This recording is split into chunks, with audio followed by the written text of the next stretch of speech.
नाज़रीन इकराम, दोबारा से जंग का आगाज हो गया है। जी हाँ, आपने बिल्कुल सही सुना कि जंग का आगाज हो गया है। लेकिन ये जंग अमेरिका की जानिब से नहीं, अब ईरान की जानिब से इसका आगाज किया गया। और ईरान की जानिब से किस मुल्क को सबसे पहले इस वक्त निशाना बनाया गया, इसकी तफसीलात आपके साथ शेयर करेंगे। और साथ में आपको बताएंगे कि इमरान खान के लिए बहुत बड़ा फैसला आखिर क्या आया, उससे इमरान खान को कितना एक फायदा होने वाला है, क्या इस फैसले से इमरान खान की रिहाई भी मुमकिन हो सकेगी। इस हवाले से भी आप तक कुछ तफसीलात हैं वो शेयर करेंगे। और साथ में नाज़रीन कराम आपको बताएंगे कि आलमी रैंकिंग इस वक्त जारी हो चुकी है पासपोर्ट्स के हवाले से। पाकिस्तान का पासपोर्ट किस नंबर पर मौजूद है, क्या पाकिस्तान को उसका रिवॉर्ड मिला कि उसने जंग अमेरिका और ईरान के दरमियान रुकवाई, उसमें सालसी का किरदार अदा किया, उससे हमें कितना फायदा हुआ। ये तमाम तफसीलात आपके साथ शेयर करने जा रहे हैं। सबसे पहले नजर इकराम इसी पासपोर्ट के हवाले से खबर जो है आपके साथ शेयर करते हैं। आलमी पासपोर्ट इंडेक्स की जानिब से बाकायदा एक रैंकिंग जारी की गई है। और ये रैंकिंग जारी की गई है कि जिन ममालिक के पासपोर्ट कमजोर हैं वो कौन कौन से हैं। सबसे पहले इसमें रखा गया है अफगानिस्तान को, कि अफगानिस्तान वो मुल्क है जिसका पासपोर्ट इस वक्त सबसे ज्यादा कमजोर है। दूसरे नंबर पर रखा गया है शाम को, शाम का पासपोर्ट सबसे ज्यादा कमजोर है। तीसरे नंबर पर इराक, चौथे नंबर पर पाकिस्तान। आपने बिल्कुल दुरुस्त सुना कि चौथे नंबर पर पाकिस्तान, यानी कि दुनिया के कमजोर पासपोर्ट्स में शुमार होने वाला पाकिस्तान, उसका नंबर चौथा है। अब आपके जहन में ये सवाल उभर रहे होंगे कि हम, चूंकि हमने ईरान अमेरिका की जंग रुकवाई, हमें तो हमारे बुजुर्ग कहते रहे कि आपकी दुनिया भर में इज्जत बढ़ गई है, और हमें काफी सारे ममालिक ने एप्रिसिएशन भी दी, तारीफ भी की। लेकिन उसके बावजूद हमारा पासपोर्ट अभी तक स्ट्रांग क्यों नहीं हो सका।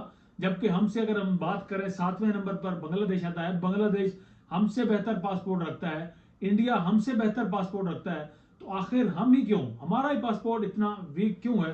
तो उसके हवाले से नाज़रीन इकराम चंद आपके साथ हम कुछ चीजें जो है शेयर करेंगे कि जिनकी वजह से पासपोर्ट कमजोर जो है माना जाता है। सबसे पहले तो नाज़रीन इकराम, सफारतकारी में नाकामी जब हो तब आपका पासपोर्ट कमजोर होता है।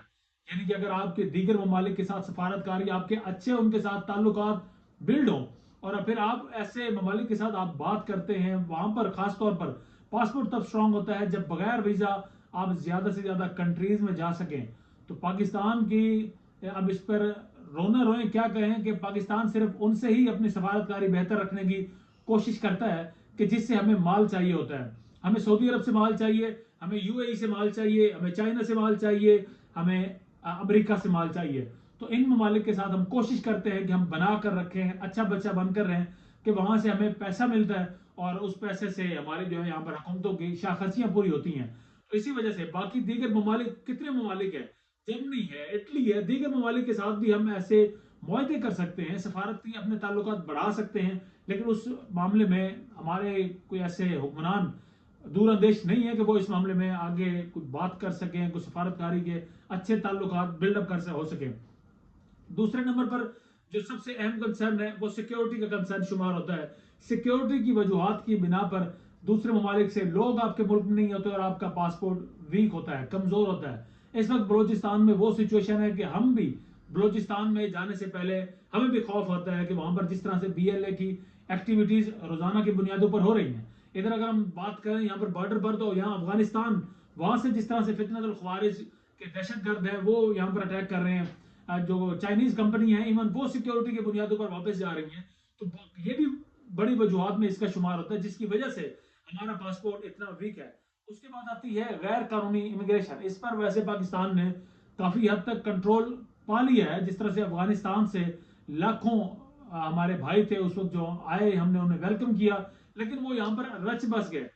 पॉलिसी गवर्नमेंट की तब्दील हुई, हमने उन्हें वापस भी भेजने की कोशिश की, लेकिन अभी भी मेजोरिटी जो है उनकी, या काफी कह लें, उनकी यहाँ पर मौजूद है। और इन्हीं की वजह से, गैर कानूनी इमिग्रेशन की वजह से भी आपका पासपोर्ट जो है वो कमजोर होता है। और फिर सबसे अहम चीज वो आपकी मुआशी हालत होती है कि आपका मुल्क क्या इकोनॉमिकली इतना स्टेबल है, उसमें स्टेबिलिटी है कि यहाँ पर इन्वेस्टर है, इन्वेस्टमेंट हो, यहाँ पर मुआशी हालत अगर आपकी बेहतर होगी, आपका पासपोर्ट ऑटोमेटिकली जो है वो स्ट्रांग होगा। मुआशी हालत पाकिस्तान की ये है कि हम पेट्रोलियम और हम साथ में जो वापडा है, बिजली है, इनकी मद में हम टैक्स इकट्ठा कर रहे हैं। एफबीआर हमारा पहले ही नाकाम है, और इनकी मद में जो है गरीब अवाम, मोटरसाइकिल सवार से भी टैक्स को निचोड़ा जा रहा है, उनसे टैक्स लिया जा रहा है, जिसकी वजह से مزید ہمارا جو حالت ہے خاص طور پر پاکستانیوں کی وہ دن بدن جو ہے ابتر ہوتی جا رہی ہے. اور سب سے اہم سیاسی عدم استحکام.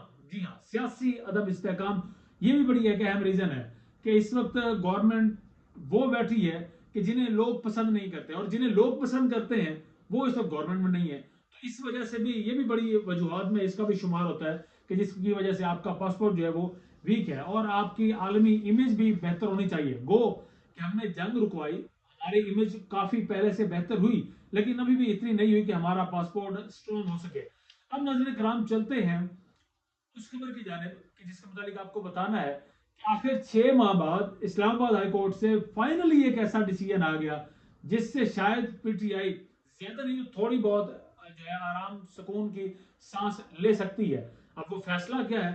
تو فیصلہ ناظرین کرام یہ ہوا 6 مہینے, پورے 6 مہینے سے زائد کا وقت لگا اس فیصلے تک پہنچنے کے لیے کہ آیا جو 2 درخواستیں ہیں ان میں سے کس درخواست کو ہم نے سننا ہے. 2 درخواستیں تھیں, ایک تھی سزا کے خلاف اپیل میں گئے تھے پاکستان تحریک انصاف کی قانون ٹیم, اور دوسری تھی سزا معطلی. تو سزا معطلی تھا کہ سزا معطل کر کے عمران خان کو ضمانت پر رہائی دی جائے. یہ 2 درخواستیں تھیں, اور ان 2 درخواستوں پر صرف فیصلہ سنانے میں 6 ماہ کا وقت لگ گیا. اور اب فیصلہ یہ ہوا کہ جناب اب جو اپیل ہے اس 190 ملین پاؤنڈ کیس کی, اس اپیل کو سنا جائے گا. اور یہ ہائی کورٹ کی جانب سے کہا گیا کہ جب ایک چیز کے لیے جناب انہوں نے اب اپیل کو سماعت کرنا ہے تو دوسری درخواستیں آٹومیٹکلی غیر مؤثر ہو گئی ہیں, تو اس لیے ان کو نمٹا دیا گیا. اب 7 مئی کو یہ کیس لگنے جا رہا ہے, اور کیس لگتے ساتھ ہی اس میں آگے کیا پروسیڈنگ ہوتی ہے, کوئی اتنی زیادہ ویسے توقعات پاکستان تحریک انصاف کے سپورٹر کو نہیں رکھنی چاہیے. اگر آپ کو کیس محسن اختر کیانی کے پاس لگا ہوتا, بابر ستار کے پاس لگا ہوتا, سمن رفت کا آپ ان کا نام لے لیں وہاں پر لگا ہوتا, تو پھر سوچا جا سکتا تھا کہ شاید کچھ نہ کچھ بہتری ہو سکتی ہے.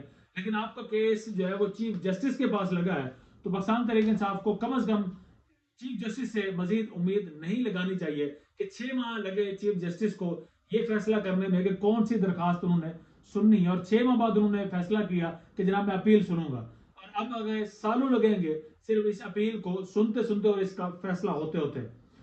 اب ناظرین کرام بات کریں گے جنگ کے حوالے سے.